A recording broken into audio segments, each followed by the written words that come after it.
Perkenalkan, nama saya Faiza Nazma, mahasiswa dari Universitas Muhammadiyah Kota Sukabumi, program studi administrasi publik. Hari ini saya akan membahas tentang administrasi pembangunan dan penerapannya di Indonesia, mencakup pemahaman konsep, teori pembangunan, hubungan antara pemerintah pusat dan daerah, serta contoh penerapannya dalam konteks nyata di lapangan. Pengertian administrasi pembangunan menurut para ahli. Secara umum, administrasi pembangunan dapat diartikan sebagai proses penyelenggaraan pemerintah yang berorientasi pada perubahan sosial, ekonomi, dan kelembagaan secara terencana untuk mencapai kemajuan masyarakat. Menurut Syagian 1994, administrasi pembangunan adalah keseluruhan berproses kegiatan yang dilakukan pemerintah untuk mempercepat pertumbuhan dan perubahan sosial dalam rangka meningkatkan kesejahteraan masyarakat secara umum, menyeluruh dan berkelanjutan. Sedangkan menurut Gan 1979, administrasi pembangunan adalah suatu usaha pemerintah untuk memperbaiki kapasitas administratif agar mampu melaksanakan program pembangunan yang kompleks dan dinamis. Secara umum dari dua definisi tersebut dapat disimpulkan bahwa administrasi pembangunan memiliki dua dimensi utama, yaitu satu, dimensi administratif, yaitu kemampuan pemerintah dalam mengatur, mengkoordinasi, dan melaksanakan kebijakan pembangunan secara efisien. Dua, definisi pembangunan, yaitu orientasi pada perubahan sosial ekonomi untuk mencapai tujuan nasional.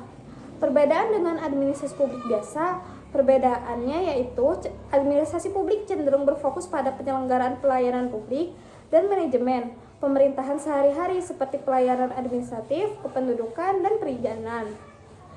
Sedangkan administrasi pembangunan berorientasi pada transformasi sosial ekonomi, misalnya memperdayaan masyarakat, pembangunan infrastruktur strategis, peningkatan kapasitas sumber daya manusia, dan pemerataan ekonomi.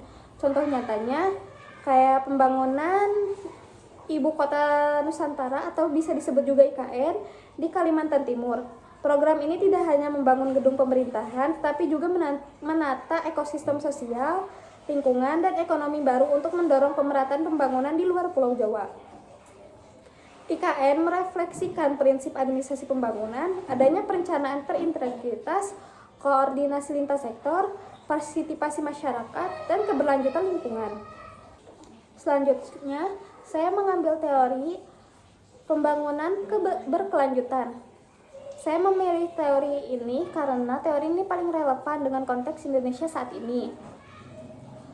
Teori ini berasal dari laporan Brundtland 1987 yang mendefinisikan pembangunan berkelanjutan sebagai pembangunan yang memenuhi kebutuhan masa kini tanpa harus mengorbankan kemampuan generasi mendatang untuk memenuhi kebutuhannya sendiri. Teori ini memiliki 3 pilar utama, yaitu pertumbuhan ekonomi, peningkatan kesejahteraan melalui pertumbuhan dan inovasi, keadilan sosial, mengurangi kesenjangan, memastikan pemerataan hasil pembangunan. Selanjutnya, kelestarian lingkungan, menjaga sumber daya alam agar tetap tersedia untuk generasi mendatang. Analisis dalam konteks Indonesia.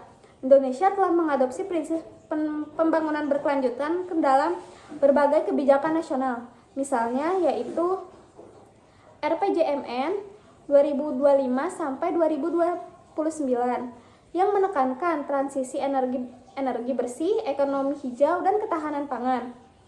Selanjutnya ada program biodiesel B35 yang mengurangi ketergantungan terhadap energi fosil dan mendukung ketahanan energi nasional.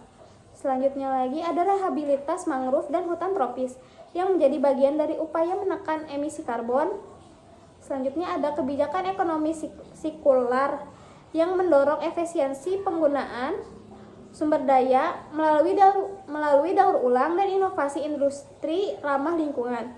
Melalui teori ini, kita dapat memahami bahwa pembangunan di Indonesia saat ini tidak lagi semata-mata mengajar pertumbuhan ekonomi, tapi juga memperhatikan keberlanjutan sosial dan lingkungan.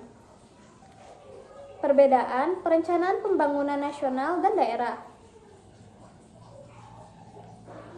Perencanaan pembangunan di Indonesia dilakukan secara terpadu dan berjenjang. namun memiliki perbedaan pada lingkup dan fokusnya. 1. Perencanaan Pembangunan Nasional disusun oleh Bappenas, Badan Perencanaan Pembangunan Nasional.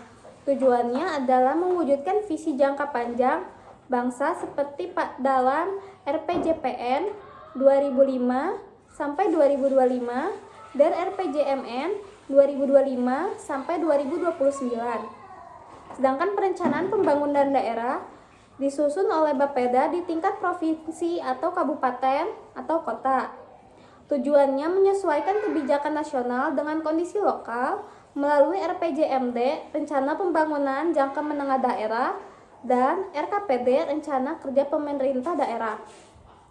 Fokusnya antara lain pengentasan kemiskinan lokal, peningkatan UMKM, dan pengelolaan sumber daya daerah. Contohnya, pemerintah pusat membangun jaringan tol Trans Jawa sebagai proyek strategis nasional, sedangkan pemerintah daerah Jawa Barat membangun tol Cigatas dan transportasi penunjang untuk memaksimalkan manfaat ekonomi bagi masyarakat lokal. Hubungan antara otonomi daerah dan desentralisasi pemerintah. Desentralisasi adalah proses pelimpahan wewenang pemerintah dari pusat kepada daerah, sedangkan otonomi daerah adalah hak dan kemampuan daerah untuk mengatur serta mengurus kepentingannya sendiri dalam batas peraturan perundang-undangan. Jadi, desentralisasi adalah mekanisme, sedangkan otonomi daerah adalah hasil yang ingin dicapai. Tujuan utama dari otonomi daerah yaitu seperti meningkatkan efektivitas pelayanan publik, memperdayakan masyarakat lokal, dan mendorong kemandirian fiskal dan ekonomi daerah. Contoh penerapannya yang ada di Indonesia kayak bisa dilihat dari Kota Surabaya di masa kepemimpinan Tri Risma Harani. Kota Surabaya berhasil menata tata kota, memperluas ruang hijau, meningkatkan kualitas layanan publik berbasis digital, dan memperkuat partisipasi masyarakat dalam menjaga kebersihan kota.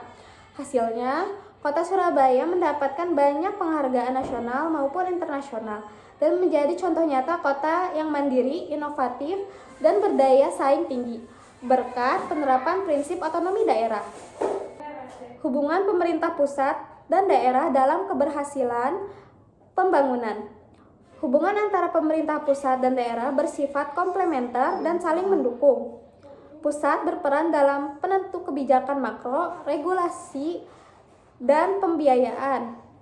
Sementara daerah berperan sebagai pelaksana teknis yang memahami kebutuhan lokal. Namun, ketika koordinasi berjalan baik, pembangunan akan efisien dan tepat sasaran. Tapi jika koordinasi lemah, bisa menimbulkan tumpang tindih kebijakan dan ketidaksinkronan program. Contoh kasus efektif. Dalam penanganan pandemi COVID-19, meskipun awalnya terdapat perbedaan kebijakan antara pusat dan daerah terkait PSBB, koordinasinya akhirnya diperbaiki melalui pembentukan Satuan Tugas Penanganan COVID-19. Melalui sinergi antara pusat dan daerah, distribusi vaksin, bantuan sosial, dan pemulihan ekonomi dapat berjalan lebih cepat dan merata. Contoh kasus yang kurang efektif. Sebaliknya dalam kasus perizinan tambang di beberapa daerah, sering terjadi ketidakharmonisan antara izin yang dikeluarkan oleh pemerintah pusat dan aspirasi masyarakat lokal.